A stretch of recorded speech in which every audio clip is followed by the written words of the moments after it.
But I've always appreciated Andy. I think we probably met, if I'm not mistaken, at West Virginia Christian Youth Camp, as I recall.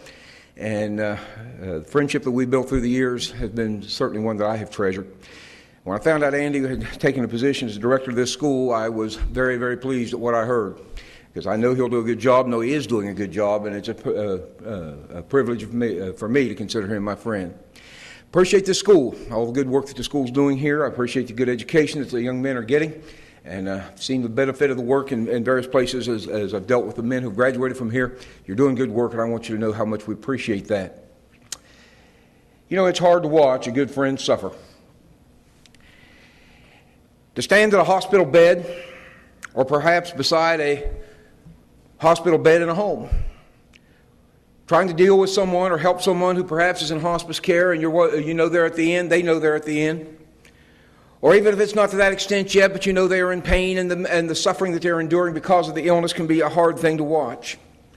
You feel helpless. You want to ease the pain. But most of the time, just to be frank, there's not much you can do. And you try to come up with this the right thing to say, but it seems like any words that come to mind are wrong. Somehow you try to come up with what needs to be said, and what you end up saying is something that is hollow or trite. You say, and so far too many times, at least in your own mind, you go away having said the wrong thing and asking yourself, why in the world did I ever say that? Because you know it just was not what was appropriate or necessary at the moment. I suppose every one of us throughout our lives have known some that you might classify, as Job does his friends here, as miserable comforters. There's an old joke that's told of a lady who went in to visit a man at the hospital one time, and she asked the gentleman what the doctor say, what's the diagnosis, and he told her, and she says, oh, my uncle had that and he died. Now we laugh at that, we snicker at that, but I actually heard that done. Several years ago, when I worked as a hospital chaplain, I remember being with a family one night in the emergency room. A denominational preacher came in and was standing there talking to this particular family, and this preacher looked at the lady in the bed and said, oh, it was just 3 years ago when we were here in the ER when your husband died of the very same thing. I couldn't believe what I was hearing. But you know what? We've all been there, haven't we? I remember standing at the head of my mother's casket a few years ago, it's calling hours, and a gospel preacher came by and shook my hand, and he looked at me and he says, Phil, I'm so sorry about your mother, but hey, I guess that's the way it goes. Well, I don't think he meant to be insensitive. I don't think he meant that at all, but I'll tell you what it does is makes me wonder, have there been times that I have perhaps been the insensitive comforter, that perhaps what I said didn't come out just the way I meant for it to be? If I were to ask for a show of hands this afternoon, how many of you have ever said something that afterwards you wish you had not said in a situation like we're talking about tonight? How many of you would raise your hand? And if you do, I'm going to change my subject and start talking about lying. Because we've all done it. We don't like it, but we've done it. I just not long ago had to get on the phone and apologize to a friend of mine for a comment that I made that was not very sensitive. I didn't mean it to be insensitive, but just as soon as it came out of my mouth, I thought that was the wrong thing to have said in these circumstances, as he was dealing with a wife who was having some health issues. Now, fortunately, it went right over his head. He had not picked up on what I said, but he very easily could have, and I felt terrible. You've been there, haven't you? You know what I'm talking about. Job's friends desperately wanted to help him. I don't see anything in the book of Job that implies to me that these men intended to be unkind or mean or insensitive. I really think that their intentions were good. The Bible says in Job chapter 2 that they made an appointment to come together to comfort Job. They came together to mourn with him and comfort him, and I really believe that they had every intention of being helpful, but I also believe they were not prepared at all for what they found when they got there. When they arrived as a group, they found a man that they did not even recognize. A man so disfigured from the physical illness that he was with which he was struggling that he was literally unrecognizable. Found him sitting in the ashes with a piece of broken pottery in his hand, scraping whatever part of his body he could get to. Hopefully that by scraping off some of the sores and some of the scabs might gain a little bit of relief from the suffering that he was enduring.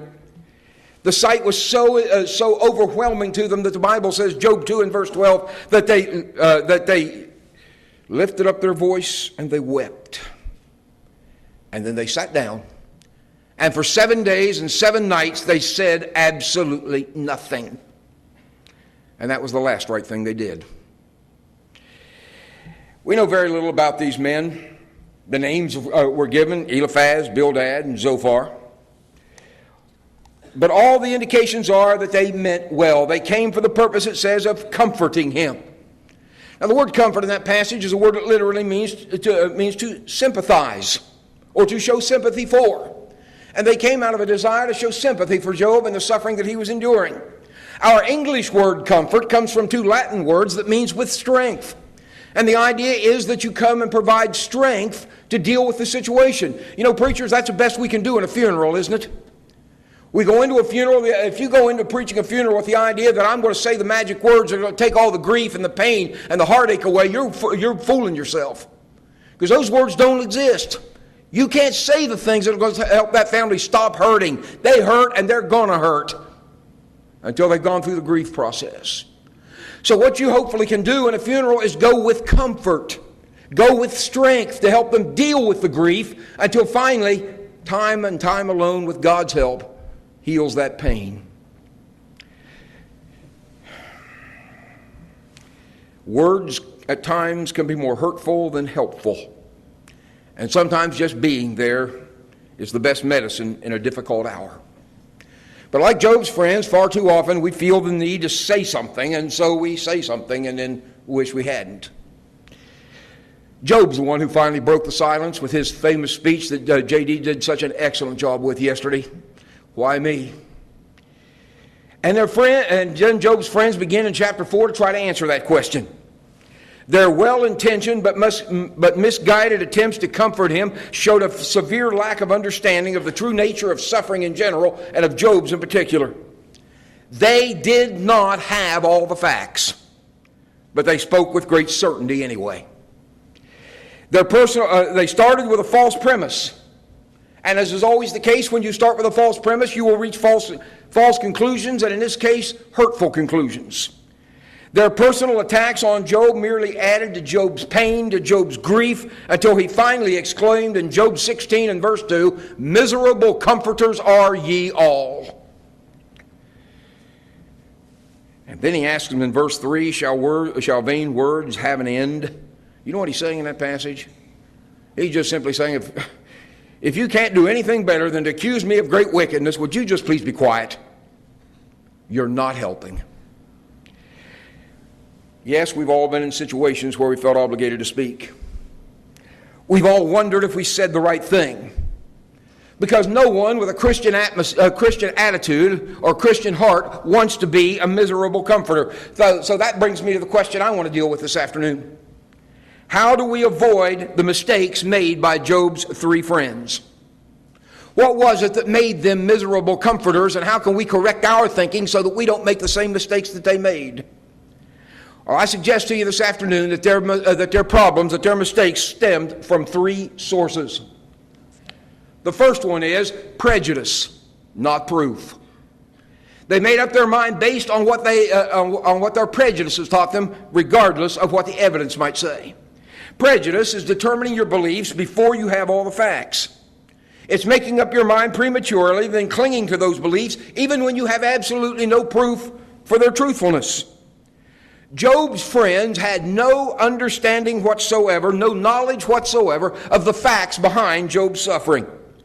They knew absolutely nothing of the conversation that God and Satan had had in chapters 1 and chapter 2. They didn't have any clue of what was going on with all of that. And apparently, from what we read, made no effort to investigate and find out what was going on. Maybe they could have been better off if they'd used those 7 days of silence to do a little investigation, a little exploring to see exactly what it was that was causing Job to suffer. But they never even made an attempt, so far as we know. And so when Job challenged their prejudices, Eliphaz asked this question: should a wise man utter vain knowledge and fill his belly with the east wind? Should he reason with unprofitable talk, or with speeches wherewith he can do no good? Now listen to that very carefully, what Eliphaz just said. Rather than listening to Job and hearing his side of the story, they accused him of uttering vain knowledge and making windy speeches. That sounds like some things coming out of Washington, D.C. sometimes, doesn't it? Vain knowledge and empty speeches. Apparently they had made up their minds and they didn't want to be confused with the facts. Their minds, what someone said, was very much like concrete, thoroughly mixed up and firmly set. Their prejudiced view caused them to reach a very definite wrong conclusion. Their prejudiced view said that suffering always results from sin. For example, in chapter 4, beginning in verse 7, Eliphaz says, "Remember, I pray thee, whoever perished being innocent, or where were the righteous cut off? Even as I have seen, they that plow iniquity and sow wickedness reap the same. By the blast of God they perish, and by the breath of his nostrils are they consumed. Whoever perished being innocent." Job, if you're suffering, obviously you're guilty. Or Bildad says this in chapter 8 and verse 20, "Behold, God will not cast away a perfect man, neither will he help the evildoers." What's the implication in that statement? God's cast away Job, therefore Job must not be a perfect man. Job is suffering, therefore he must be an evildoer. Or Zophar puts it this way in chapter 11, beginning in verse 5. "But oh, that God would speak and open his lips against thee, and that he would show thee the secrets of wisdom." Now listen to this. If this isn't an unkind, harsh, and cruel statement, I don't know what is. Zophar says, "Job, I just wish that God would open his mouth and tell you what's really going on. That you would learn this, that your suffering, they are double to that, your wickedness, they are double to that which is. Know therefore that God exacteth of thee less than thine iniquity deserveth." Job, you're just getting a fraction of what you really deserve. How unkind can someone be? As a matter of fact, Bildad was so absolutely certain of his position that he actually was offended that Job did not accept their rebukes. He asked the question in 18:3, "Wherefore are we accounted as beasts and reputed vile in your sight?" Bildad is actually playing the victim here. He's got his feelings hurt that Job won't listen to his rebukes. You know, that's typical of prejudice. If I can't answer the argument, I attack the character. And that's exactly what these men are doing. Now, since they believe that sin is the only possible explanation for suffering, they set out to prove Job guilty of the wickedness and therefore deserving of everything that he got.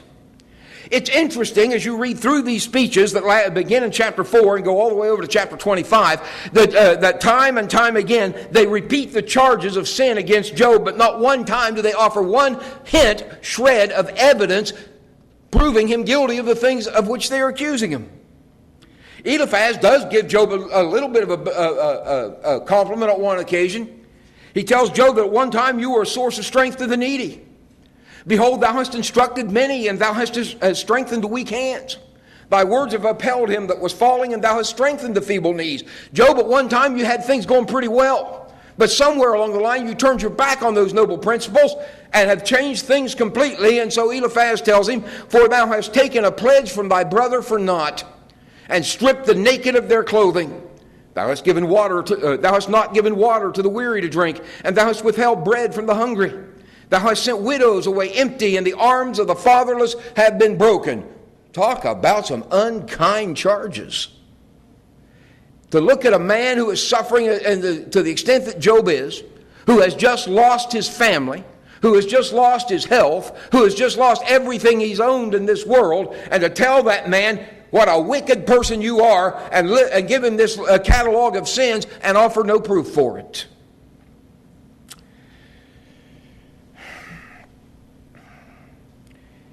Add to that, they also accused Job of hypocrisy.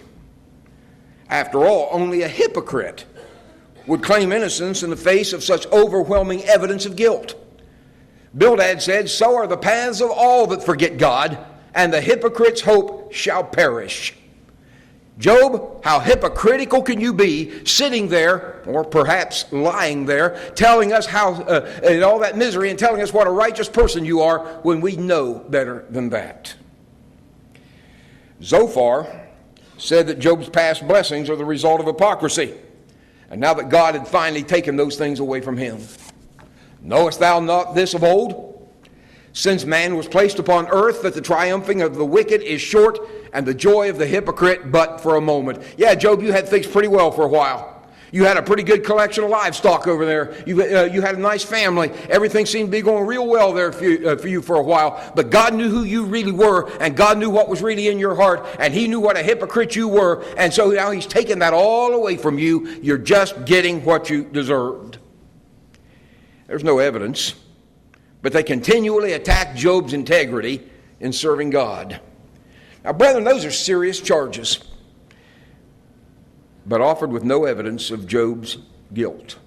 But then they didn't think they needed any evidence of Job's guilt. Their prejudiced views said that Job's suffering was in and of itself sufficient proof of his guilt. There was nothing more to be done, nothing more necessary to confirm their views that they were true in what they were saying. In chapter 31, beginning in verse 16, Job makes an attempt to explain away the charges they've just made. He denies them completely. He just flat out says they are not so. No, nobody has ever suffered at my hand.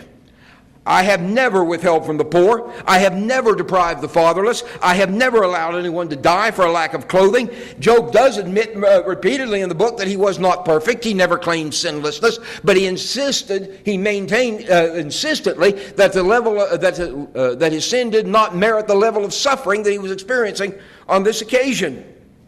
No wonder Job called them miserable comforters. He deserved better in his darkest hour. But they were too committed to their preconceived ideas, and it kept them from being a real help to Job.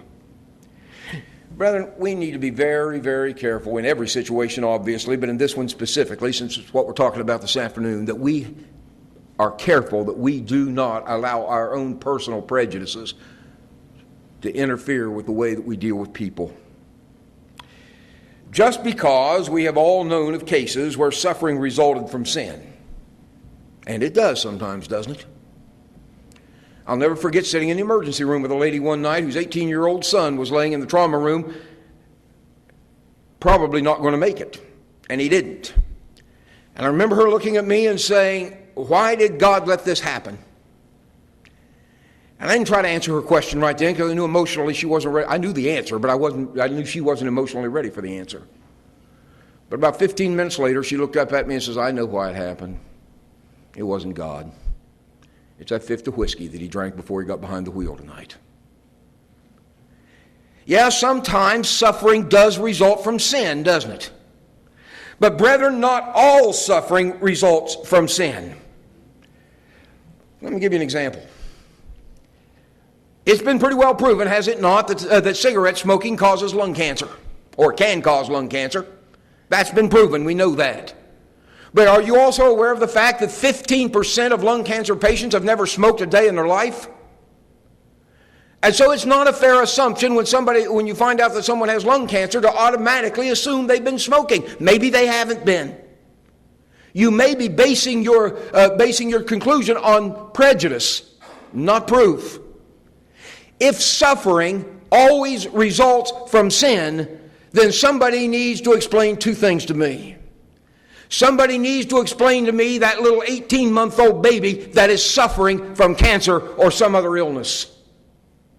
And somebody needs to explain to me the sufferings of Jesus Christ, the only sinless man who ever lived, who probably suffered more than any human being who has ever lived. It is possible to suffer in this world, and for that suffering not to have anything to do with sin whatsoever. Some suffering is caused by sin, but not all. And it's unfair to the one suffering to draw a conclusion before we have all the facts.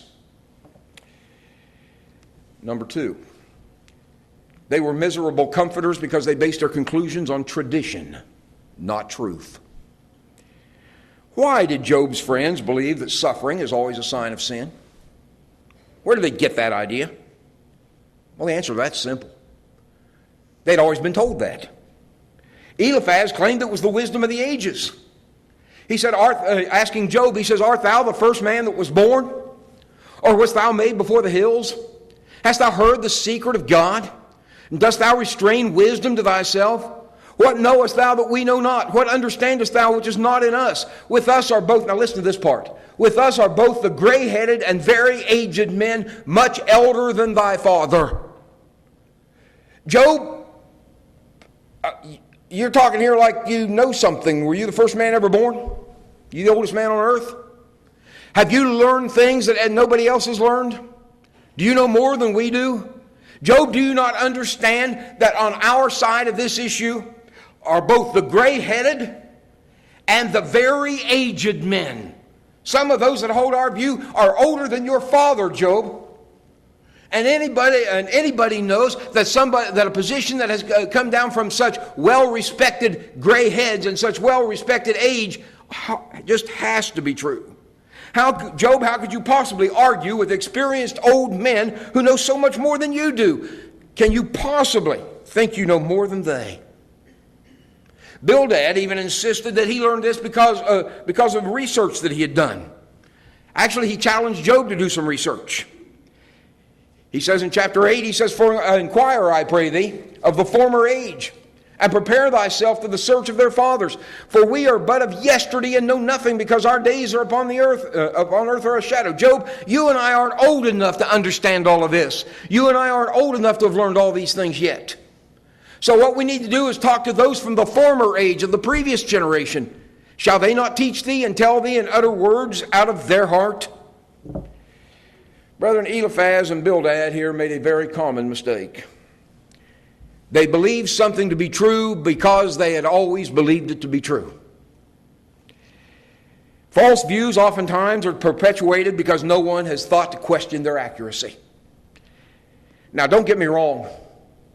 I think we obviously need to respect the wisdom that comes from age, and as my hair gets grayer and the birthdays start piling up, I really like that idea of respecting the age.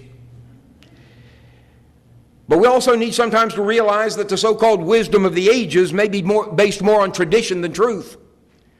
Just because a view is a, quote, time-honored view does not necessarily mean it's accurate. There have been a lot of things that have been traditionally believed through the years that absolutely are not so.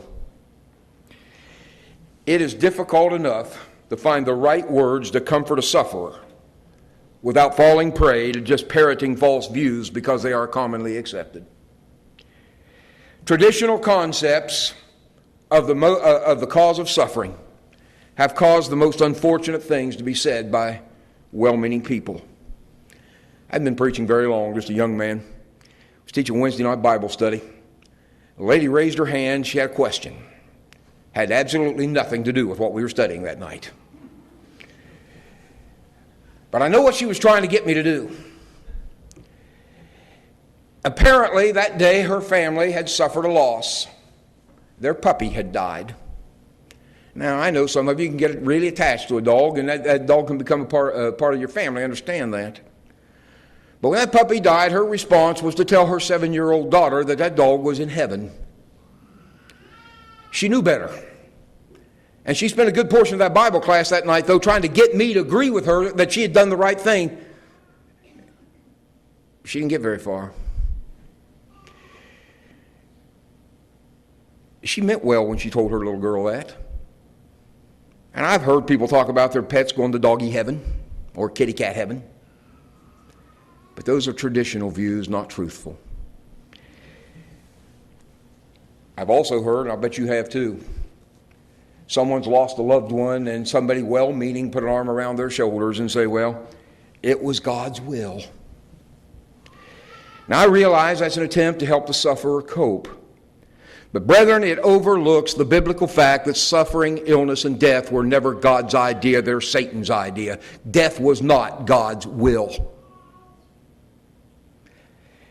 Or somebody stands and talks to a little girl in a funeral home beside her mother's casket. The little girl's trying to come to grips with why her mother is in that casket, and somebody looks down and says, well, God needed your mother more than you do. Now, why would that little girl not grow up hating God? Or I like this one. Well, God needed another angel.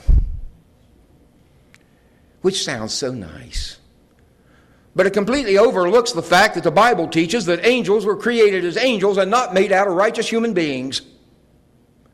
Those are not biblical ideas at all. Or someone says, well, it was just their time to go. Brethren, that's Calvinism. That's not Christianity. Or this one, and we've all been guilty of it, I'm afraid. With a well-meaning heart, we put an arm around someone's shoulder who's just lost a loved one, perhaps life's mate, and say, well, I know what you're feeling. I know what you're going through. No, you don't. One of the first things they told us as we began our training as a chaplain at the hospital was, you do not walk into any room and tell them, I know what you're feeling. Because even if you have had the very same illness or suffered the very same loss, it's not the same, because the situations and circumstances are different in people's lives. And even if it is exactly the same, that person probably is not ready to hear it right now. And they're not going to believe you. Because one of the characteristics of grief is to believe that my grief is the worst grief that anybody has ever experienced. Nobody has ever hurt like I'm hurting, so you can't possibly know what I'm feeling. Now, there may come a time later on in which that same person will come to you and tap you on the shoulder and say, listen, I know you lost a loved one too. How did you deal with it? Now they're ready to talk. But far too often, we give these traditional answers that are not truthful.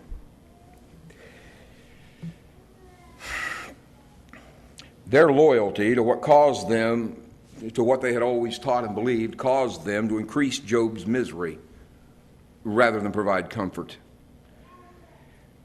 Eliphaz even claimed to have searched the matter. Lo this, we have searched it. So it is. But for all the research that Eliphaz did, he'd drawn the wrong conclusions from his false premises. Brethren, those who are suffering don't need trite phrases repeated from generations that didn't understand suffering any better than we do. They need to be pointed to God's truth for the strength needed to outlast the suffering. But then also the fact that they were miserable comforters stemmed from a haughtiness, not humility. Job's friends were absolutely convinced that Job's suffering was because of sin in his life. They were equally as convinced that they were the ones to help him correct that sin so the suffering would stop.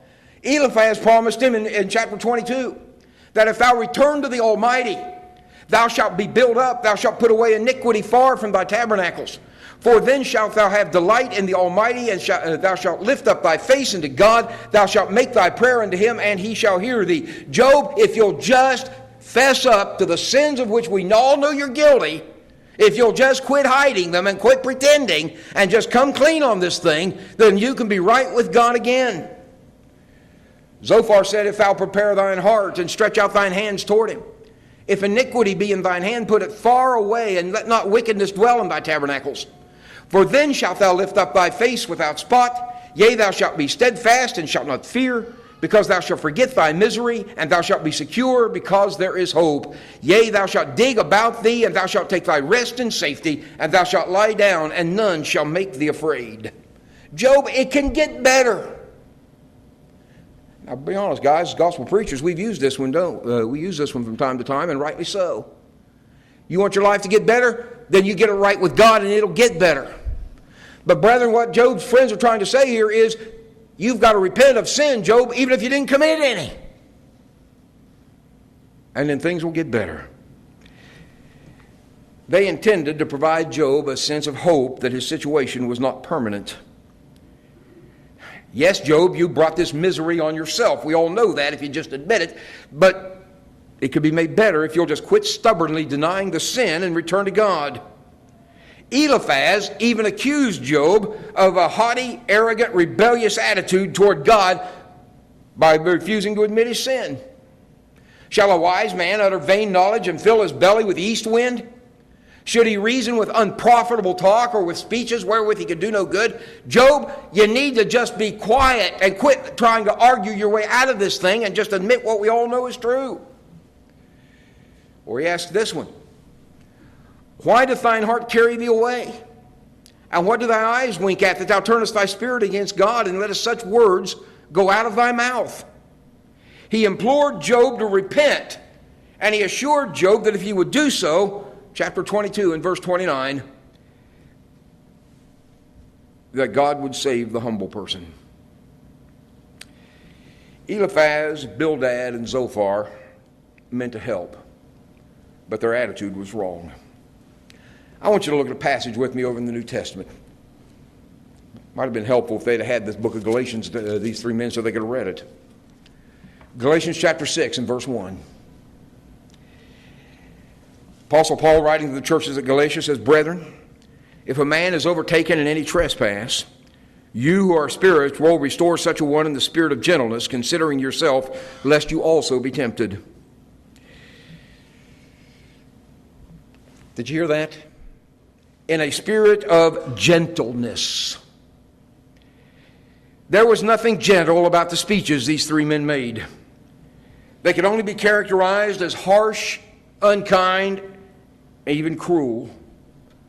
It gets even worse. Listen to this one from Bildad. "If thy children have sinned against him, and he have cast them away for their transgression." Did you hear that one? Job, you lost 10 children in one day. When a great east wind blew down the house where they were and killed all 10 of them instantly, they just got what they deserved. Talk about kicking a man when he's down. They falsely accused him of hypocrisy, of secret sin, of lacking compassion on the poor, of turning his back on God.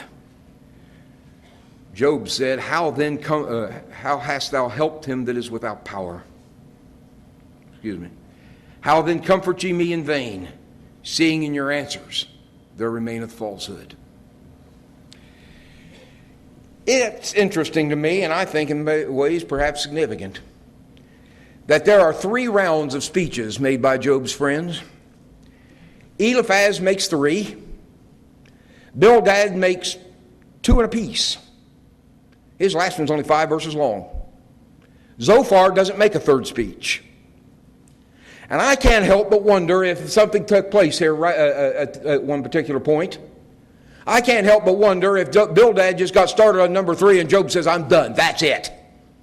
He interrupted Bildad, didn't let him finish, and didn't give Zophar a 3rd turn. He's heard about all of this he wants to hear. And I base that on the fact that in the very next chapter, in Job chapter 26, Job starts in on a 6-chapter speech of his own, after which it is said, "I'm done with you." He starts that speech out by saying, "How hast thou helped him that is without power? How savest thou the arm that hath no strength?" What have you fellas said in any one of your speeches that has been of any help to me whatsoever? So he's heard about all he wants to hear from these men. At chapter 32, verse 1, when he finishes that 6-chapter speech of his own, it says, "So these 3 men ceased to answer Job because he was righteous in his own eyes." He didn't give them another chance to talk. I mean, after all, they're starting to repeat themselves. And it wasn't true the first time around. Can you imagine the arrogancy of these 3 men who appointed themselves to be Job's judges? Eliphaz asked, "Shall mortal man be more just than God? Shall a man be more pure than his maker?" He even accused Job of believing that he could hide his sin from God. "And thou sayest, how doth God know? Can he judge through the dark cloud? Thick clouds are a covering to him, that he seeth not, and he walketh in the circuit of heaven." He's actually accusing Job here of believing that God couldn't see him on a cloudy day, and that somehow Job could hide what he was doing from God. Bildad rebuked Job for accusing God of being unfair. "How long wilt thou speak these things? How long shall the words of thy mouth be like a strong wind? Doth God pervert judgment, or doth the Almighty pervert justice?" Bildad just is wondering here where Job got the nerve to consider himself wiser than those 3 friends. And in the last speech they make, Bildad says this, "Dominion and fear are with him. He maketh peace in his high places. Is there any number of his armies?" He's talking about God here. "And upon whom doth not his light arise? How then can a man be justified with God, or how can he be clean that is born of a woman? Behold, even to the moon, and it shineth not, yea, the stars are not pure in his sight. How much less man that is a worm, and the son of man which is a worm? Job, just compare yourself to God. Think who you're dealing with here, and realize that in comparison to God, you're nothing but a worm, and think about what that means. Maybe, Job, if you will just stop and realize that you are nothing more than a worm, you'll realize that you can't possibly be right with God. You'll humble yourself and admit your sin. Now think about that statement for just a moment. Apparently, they never realized that in condemning Job with this statement, they are condemning themselves. Listen to that. How much less a man that is a worm, and the son of man which is a worm? How much less man, he says, how can it be clean, a man be clean that is born of a woman? Now, unless I'm seriously mistaken here, I think probably Eliphaz, Bildad, and Zophar were all born of women. If being born of a woman mean that you could not be clean in God's eyes, then were they not just as guilty of sin as was Job, and should they not have been suffering right alongside of Job? Had they not, with their false reasoning here, just accused or just condemned themselves as well as Job? Brethren, it takes a remarkable level of arrogance to strongly condemn somebody else of something that you're guilty of yourself. You know what Jesus said in Matthew chapter 7? When he tells us, judge not that you be not judged. When he's saying you don't worry about picking the speck out of your brother's eye until you've got the beam out of your own eye. An unfair, judgmental attitude displays an arrogant superiority that makes it more difficult to reach the erring sinner. Job says, I expected better than that from you.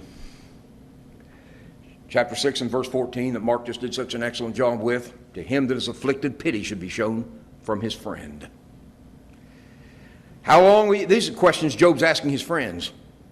How long will you vex my soul and break me in pieces with words? These 10 times have you reproached me. You're not ashamed that you make yourself strange to me. How hast thou counseled him that hath no wisdom? I also could speak as ye do if your soul were in my soul's stead. Job says, I could talk to you just like this too if we trade places. I could heap up words against you and shake mine head at you if we just trade places. But I would strengthen you with my mouth, and the moving of my lips should assuage your grief. Question. I wonder if the approach that they had used in dealing with Job is the one they would have wanted Job to use with them if the tables had been turned. Job had expected sympathy and support. Instead, they used verbal sledgehammers to pound him into the ground. And somehow that was to be good for him. No, Job hadn't done anything to deserve this. As a matter of fact, God, speaking to Satan in chapter 2 and verse 3, told Satan, thou moved me against him to destroy him without cause. Even God said, Job doesn't deserve this. Job's friends never learned of the conversation between God and Satan. They never knew that he was not suffering because of sin, but because he didn't sin. They didn't know he was being used as a test case. They had reached their conclusion without the facts. They were absolutely certain, but they were certainly wrong. And God was angered by their lack of compassion and their unauthorized speaking for him. It's God who speaks to Eliphaz and says, my wrath is kindled against thee and against thy 2 friends. For ye have not spoken of me the thing that is right, as my servant Job hath. You know, that statement has to have shocked Eliphaz and his two friends. After all they had done to convince Job that he was of his sin, turns out he was right, they were wrong, and those gray-headed old men didn't know what they were talking about. God even characterizes in chapter 42 and verse 8, characterizes their speeches as folly, foolishness. And now, in what has to be, in a classic case, of poetic justice, Eliphaz, I want you to go ask Job to offer sacrifices on your behalf. And if you want to be right with me again, you're going to do it. That had to be a bitter pill to swallow. But they did it, and Job offered the sacrifices. In chapter 42 and verse 10, the Bible says, the Lord turned the captivity of Job when he prayed for his friends. Job had not been swayed by their false ideas and false accusations. He stayed true to his God, and his rewards were great.